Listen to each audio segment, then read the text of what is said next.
嗨，亲爱的书友们，欢迎来到书海时光，一个为你每日推荐好书的心灵驿站。赶快关注我们，一起畅游书海，让阅读点亮每一天的精彩。大家好，今天我要向大家推荐一本极具洞察力和启发性的书，品牌洗脑。Brand Rust: Tricks Companies Use to Manipulate Our Minds and Persuade Us to Buy。这本书由营销大师马丁·林斯特龙 （Martin Lindstrom） 撰写。他是一位在全球范围内享有盛誉的营销专家，曾被《时代》杂志评选为全球最具影响力的100人之一。林斯特龙在书中以令人震惊的深度和广度，揭示了品牌和营销者是如何利用我们心理的弱点，对我们进行洗脑，从而影响我们的购买决策的。这本书不仅仅是一本关于营销的书，更是一本关于我们自身心理和行为模式的深刻剖析。它就像是一面镜子，让我们清晰地看到自己是如何在不知不觉中被各种品牌所操控的。那么，你是否曾经有过这样的经历？走进超市，原本只打算买几样必需品，结果却拎着大包小包走了出来。你有没有想过，为什么有些品牌的产品即使价格昂贵，我们依然趋之若鹜？又或者，你有没有发现自己在购买某些产品时，似乎完全不受理性控制，而是被一种无形的力量所驱使？这些问题的答案就隐藏在这本品牌洗脑之中。这本书的价值不可估量，它将彻底改变你对营销和品牌的看法，让你从一个被动的消费者转变为一个清醒的、有洞察力的决策者。它可以帮你识破各种营销陷阱，避免不必要的消费，同时也能让你更好地理解自己和他人的行为模式。无论你是营销从业者、企业家，还是普通的消费者，这本书都将对你产生深远的影响。说到这里，我想起了苹果公司的创始人史蒂夫·乔布斯。乔布斯是一个极具魅力的领导者，他所创造的品牌和产品吸引了全球无数消费者的追捧。然而，乔布斯也深知品牌的力量和营销的奥秘。他曾经说过，营销关乎价值观，这是一个艰巨的工作，因为你不能去欺骗消费者，或者提出一些华而不实的东西。苹果的价值观是，我们坚信人们有激情的人能改变世界。乔布斯的话虽然强调了价值观的重要性，但也从侧面反映出品牌和营销的力量是多么的强大，他们甚至可以改变世界。那么，品牌是如何对我们进行洗脑的呢？让我们一起走进品牌洗脑的世界，揭开其中的奥秘。1. 恐惧营销，利用我们的恐惧心理。恐惧营销是一种非常常见的营销策略，品牌通过唤起我们内心深处的恐惧，来促使我们购买他们的产品。比如，保险公司会向我们展示各种灾难场景，让我们产生对未知的恐惧，从而购买保险产品。牙膏广告会夸大蛀牙的危害，让我们担心自己的口腔健康，从而购买他们的牙膏。恐惧是一种强大的情感，它能够激发我们的生存本能。当我们感到恐惧时，我们会本能地寻找方法来消除这种恐惧，而品牌正是利用了这一点，将他们的产品与消除恐惧联系起来，让我们觉得购买他们的产品就可以摆脱恐惧。书中提到，恐惧是我们最强烈的情感之一，也是最容易被利用的情感。营销者们深知这一点，他们精心设计各种恐惧场景，让我们陷入恐惧之中，然后适时地推出他们的产品，让我们觉得找到了救命稻草。1. 识别恐惧营销陷阱。了解恐惧营销的原理后，我们就能在日常生活中识别出各种恐惧营销手段。例如，当看到一些夸大其词的广告时，我们可以提醒自己，这可能只是品牌在利用我们的恐惧心理。2. 理性分析产品价值，不要仅仅因为恐惧而冲动购买产品。我们应该冷静下来，理性地分析产品是否真的能解决我们的问题，以及它的性价比如何。3. 培养积极的心态。恐惧往往源于我们对未知的担忧和对自身能力的不自信。通过培养积极的心态，我们可以减少恐惧情绪对我们决策的影响。例如，我们可以学习一些应对突发事件的知识和技能，这样当我们面对恐惧场景时，就不会那么惊慌失措。书中举了一个关于恐惧营销的经典案例。20世纪90年代，美国的奶制品行业面临着销量下滑的困境。为了扭转局面，奶制品协会发起了一场名为 Got Milk 喝牛奶了吗的广告宣传活动。在这场活动中，奶制品协会推出了一系列广告，这些广告都围绕着缺钙这一主题展开。广告中展示了各种因为缺钙而导致的健康问题，如骨质疏松症、骨折等，并声称牛奶是补钙的最佳选择。这些广告成功地唤起了人们对缺钙的恐惧，从而大大提高了牛奶的销量。然而，事实真的如此吗？林斯特龙在书中指出，牛奶并非补钙的唯一途径，而且过量饮用牛奶还可能带来一些健康风险。这场恐惧营销活动虽然达到了提高牛奶销量的目的，但却在一定程度上误导了消费者。2. 从众心理，跟随大众的脚步。从众心理是指个体在群体中受到群体的影响，而改变自己的行为、态度或信念，以迎合群体的倾向。在营销中，品牌常常利用从众心理，让消费者觉得购买他们的产品是一种潮流或趋势，从而促使他们购买。人类是社会性动物，我们天生就有一种归属感的需求，我们希望被群体所接受，害怕被孤立。而从众行为可以让我们获得一种安全感，让我们觉得自己是群体的一部分。书中提到，我们从众是因为我们想要被喜欢、被接受，或者至少是不被讨厌。营销者们利用这一点，通过各种方式营造出一种大家都买的氛围，让消费者产生从众心理。识别从众心理的影响。了解从众心理的原理后，我们可以更加清楚地认识到自己和他人的行为背后的原因。例如，当我们看到某个产品被很多人购买时，我们可以提醒自己，这可能只是从众心理在作祟。培养独立思考的能力，不要盲目跟风，要学会独立思考。在做出购买决策之前，我们应该仔细考虑自己的需求和产品的真实价值，而不是仅仅因为别人都买就跟着买。寻找志同道合的人。虽然从众心理有其负面影响，但我们也可以利用它来寻找志同道合的人。例如，我们可以加入一些兴趣小组或社区，与那些和我们有相同爱好和价值观的人交流。这样可以让我们在保持独立思考的同时，也能获得一种归属感。书中提到一个关于从众心理的实验，实验者让一群大学生坐在一个房间里，然后让他们对一条线段的长度进行判断。在实验过程中，实验者安排了一些托儿，这些托儿会故意给出错误的答案。结果发现，当托儿的人数达到一定程度时，大部分大学生都会放弃自己的正确判断，而选择跟随托儿的答案。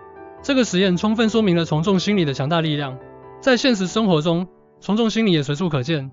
例如，在一些旅游景点，我们经常会看到很多游客排队购买某种小吃，其实我们并不一定真的想吃，也会因为看到别人都在买而忍不住去买。名人效应，借助名人的力量。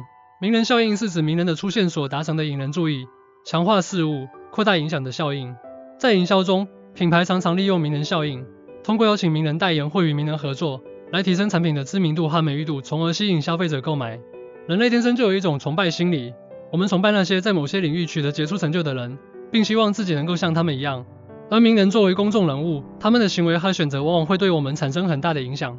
书中指出，名人是我们社会的偶像，我们崇拜他们，模仿他们，甚至渴望成为他们。营销者们利用这一点，将产品和名人联系起来，让消费者觉得购买他们的产品就可以拉近与名人的距离，或者获得像名人一样的品质生活。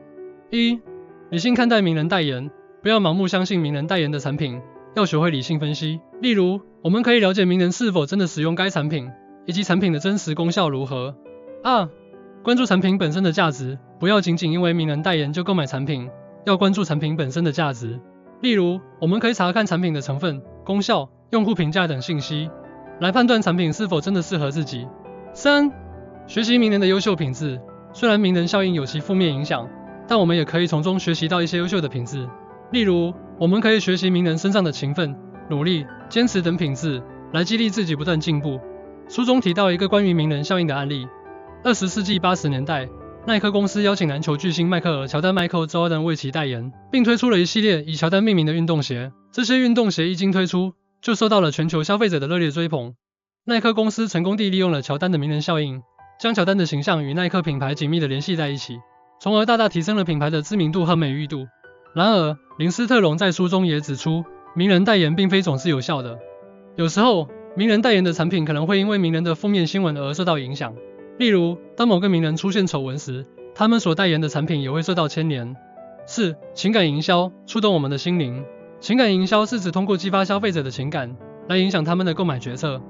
在营销中，品牌常常利用各种情感元素，如爱情、友情、亲情、怀旧等，来触动消费者的心灵，从而促使他们购买产品。情感是人类最基本、最强烈的心理体验之一，它能够深刻地影响我们的行为和决策。当我们产生某种情感时，我们会本能地寻找方法来表达或满足这种情感，而品牌正是利用了这一点，将他们的产品与某种情感联系起来，让消费者觉得购买他们的产品可以表达或满足某种情感。书中指出，情感是营销中最强大的力量。营销者们通过精心设计的广告和营销活动，来激发消费者的情感，让他们沉浸在一种特定的情感氛围中，从而对产品产生好感。识别情感营销手段。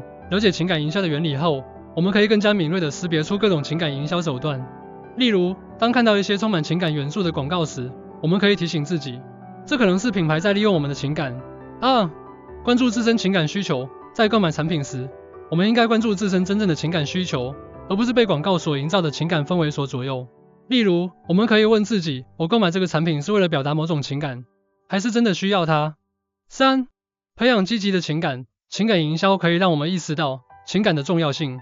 我们可以通过培养积极的情感，如爱、感恩、快乐等来丰富我们的生活。例如，我们可以多花时间陪伴家人和朋友，多参与一些有意义的活动，来让自己的人生更加充实。书中提到一个关于情感营销的案例。2012年，可口可乐公司在中国推出了一款名为昵称瓶的产品。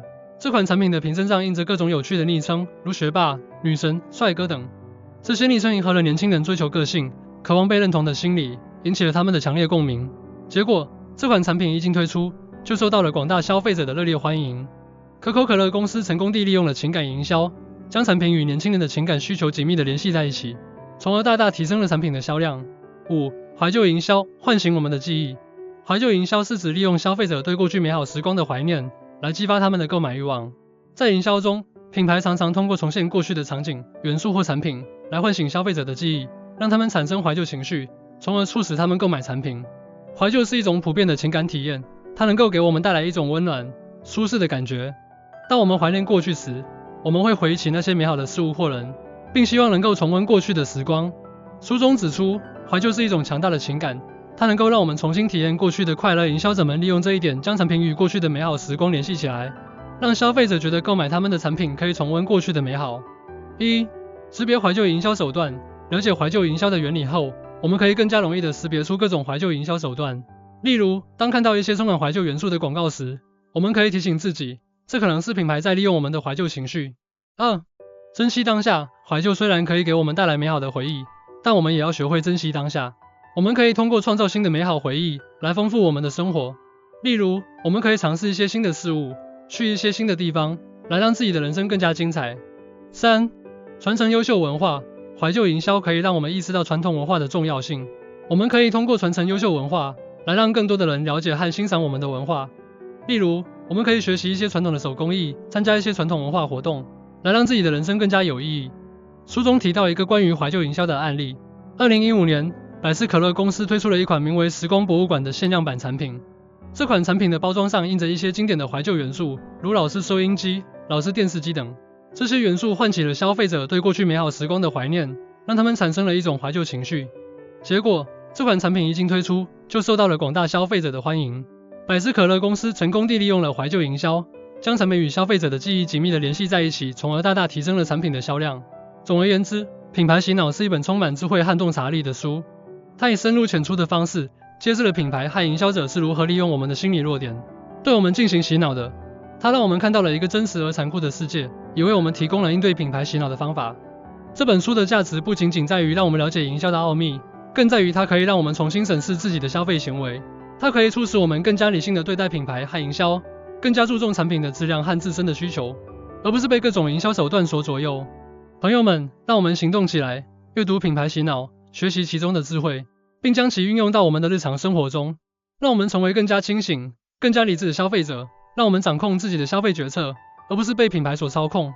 最后，我想用一句话来结束今天的分享：不要被品牌洗脑，要让品牌为你服务。希望大家都能从这本书中受益，过上更加美好的生活。谢谢大家。